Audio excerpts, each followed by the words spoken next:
మీ తరఫున ఒక చిన్న వీడియో చేస్తాము, అది ఇప్పుడు ప్లే చేయాల్సిందిగా కోరుతున్నాను. రోజు ఒకే కథ చెప్తున్నావు, ఇవాళ వేరే కథ చెప్పు. ఆ వీరుడి కథ చెబుతా. వీరుడి కథ. తూర్పు దిక్కున కొండ దిగువలో ఒక పెద్ద అడవి ఉంది. అయితే సూత్రధారుని సూత్రాన్ని చెరిపి అహంకారంతో నిండిన రాక్షసుల్ని అంతం చెయ్యడానికొచ్చిన దొరని దీనులకి నమ్మకం కలిగించేలా తీసుకొచ్చింది ఒక మహాతల్లి. నిధి చేతివాటం. ఆ రాత్రి 2 సంఘటనలు జరిగాయి. ఆ ప్రాంతం పుట్టింది, అతను పుట్టాడు.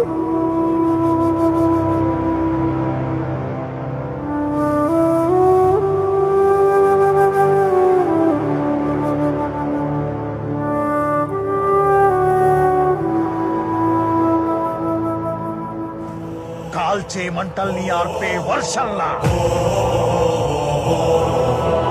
అన్యాయాన్ని ఎదిరించే ఉద్యమంలా, దశకంఠుని ఎదిరించిన రాముడిలా, మండే జమదగ్ని కోపాన్ని మించి సర్వమూ తాననుకునే పరమాత్ముని ప్రశ్నించి పిడుగులా గర్జించిన ఒక వీరుడి కథ.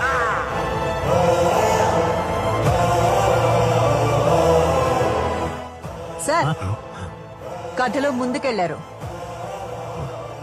ఎంత ముందుకి? చాలా ముందుకెళ్లారు. యనుమల రేవంత్ రెడ్డి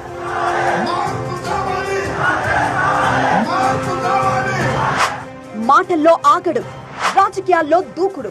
నేను గతంలో పెద్దల సభలో పనిచేసిన తర్వాతనే ఇక్కడికి వచ్చిన అధ్యక్ష. ఆకలితో నేను చస్తాను గాని ఈ అవమానాన్ని, ఈ ఆధిపత్యాన్ని మేము భరించం అధ్యక్ష. ఏది ఏమైనా గెలుపు ఓటమి అనేది ఒక సందర్భం మాత్రమే. ఎన్నికలలో గెలుపులు ఓటములు సహజం. అంటే మీ హీరో ఓడిపోయాడా? ఓడిపోయాడు. ఇప్పుడేం చేస్తాడు మీ హీరో? Will he give up? గాయపడిన సింహం నుంచి వచ్చే శ్వాస గర్జన కన్నా భయంకరంగా ఉంటుంది. బ్రేకింగ్ న్యూస్ చూస్తున్న మల్కాజ్గిర్ లో కాంగ్రెస్ ఎంపీ అభ్యర్థి రేవంత్ రెడ్డి గెలిచారు.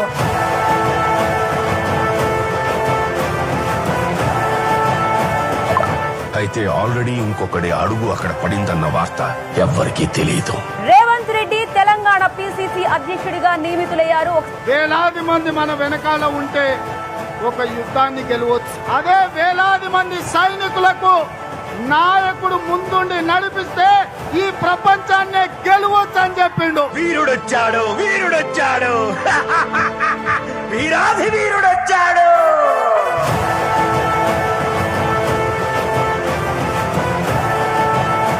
నిన్నటి వరకు ఒక లెక్క, ఇవాళ నుంచి ఇంకొక లెక్క.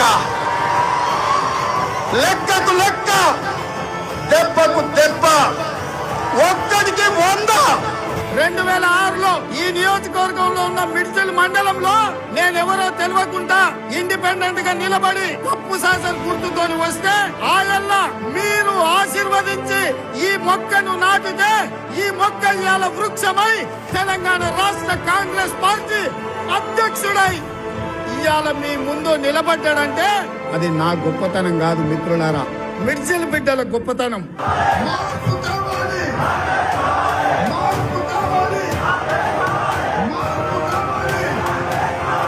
యనుమల రేవంత్ రెడ్డి అనే నేను